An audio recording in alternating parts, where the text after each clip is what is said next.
Hi, Alina. My name is Ellen, and I will be correcting these essays. Let's take a look at what you wrote here, shall we? The first one is about staying in the same job or switching. Here's what you wrote. It is argued that keeping the same job during a lifetime can be beneficial for an individual. However, this essay strongly disagrees with this opinion. Firstly, this essay will cover how switching jobs helps climb a career ladder. And secondly, this essay will explore the importance of mastering new skills. Okay, nice, good. I liked a lot of it, but there's still a couple of things that I would suggest to make it even better. So it is argued that keeping the same job during one's lifetime with an apostrophe S, okay, would be better. And then you wrote this essay will do this essay will do that twice, and that felt really awkward, actually 3 times. So it doesn't allow you to show variety, and it doesn't allow you to show that you know how coherence and cohesion work. So let's talk about that. However, this essay strongly disagrees with this opinion. But you know what? Don't even say this essay. You disagree, because I want to know your opinion. So, however, I strongly disagree with this opinion. This essay will cover how switching jobs helps one climb the career ladder and will explore the importance of mastering new skills. That's it. Okay? And it feels much more cohesive. Let's keep going. Holding the same position for an extended period of time can show loyalty to the company. However, it can drag employees down from getting a promotion and a high pay raise. By increasing salaries, employers keep workers motivated to stay longer at the workplace. All right, don't start your sentences with but. Instead, you could have said yet. Yet. If a person has already been part of a company for more than 5 years, there's simply no need to do so. For example, the New York Times published an article in May 2021 that changing jobs among IT specialists in the USA lead, I think you mean led, but it's LED, to at least a 15% salary increase and in 35% of cases a position upgrade. Thus, all right, this should be one whole sentence because you don't have a noun here, you don't have a subject. Thus, this results in a more significant profit and opening opportunities to take on more responsibility. Okay, so I like this, it's good, but there's some little errors that I want you to work on.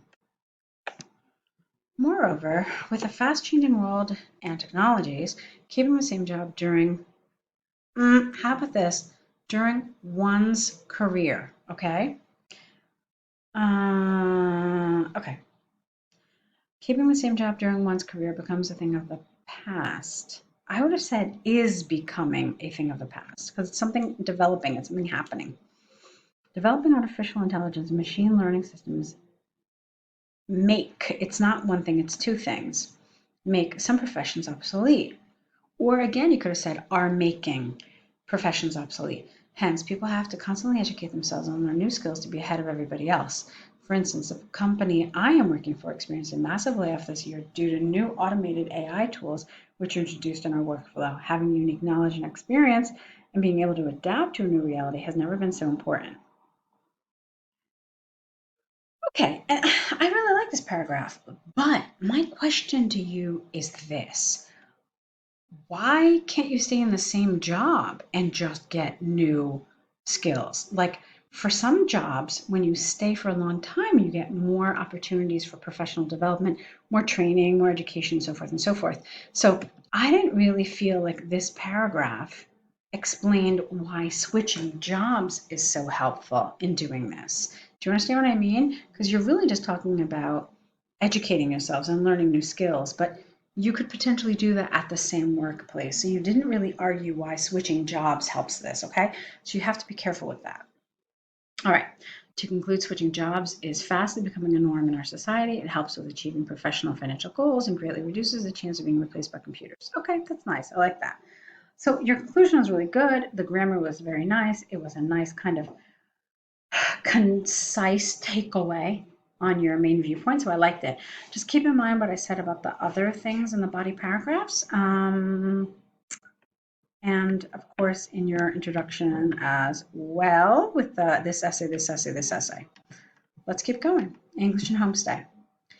Dear Mr. and Mrs. Adams, my name is Alina. I am a computer science student from Russia enrolled in the English and Home State program. You were assigned as my host family for the period from May 1 to June 3. I am thrilled to have an opportunity to stay at your house and share all my amazing experiences with you. Lovely. However, I would like to clarify a few questions first. What is the weather like in London during the month of May? I have heard various opinions, so I can't figure out what kind of clothes I should pack with me. Careful. Okay? It's an indirect question. In addition, could you tell me more, please, about the public transportation system? How accessible is it to travel between cities for someone without a car? Thank you in advance. As mentioned above, my program starts on the 1st of May, although I will be arriving the next day at 2 a.m. Okay, I'm very sorry for such inconvenience. That was the only flight left for a reasonable price. Looking forward to hearing from you soon. Kind regards. Okay. This is good. I like it. It's neither formal nor informal. It's somewhere in the middle. Personally, I think this letter needs to be formal because you don't know Mr. and Mrs. Adams. You've never met them before, and so it's important to be formal here. Okay? There were a couple of little sections that felt not really formal. Let me show you what I mean. I am thrilled to have an opportunity. It's very nice. It just doesn't really read formal. Okay? And this too, share my amazing experiences with you. Also not formal. So what you could have said instead is, I am greatly looking forward to staying with your family and sharing these new experiences with you. That would have read a little more formal. Then, another thing you have to remember about formal letters is we try to avoid direct questions. You did have a couple of indirect questions, but I would have tried to have a few more, okay? So, for example, I would like to clarify a few questions first. Could you let me know what the weather in London is like during the month of May? All right, even that could you let me know makes it sound a little more formal. Okay, also, no contractions if you want it to be formal.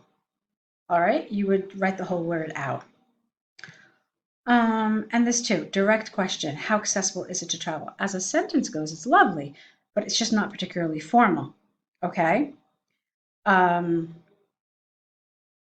So it could have been something like, please let me know how accessible it is to travel between cities for someone without a car.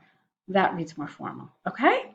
So that's my feedback about this. I think you're starting off at a great point. I think there's a lot, you have a lot of skills and a lot of strengths in your writing. So what I want to do is kind of take the weaknesses and build them up and make them really into strengths. Okay, so go ahead and start your next set of essays.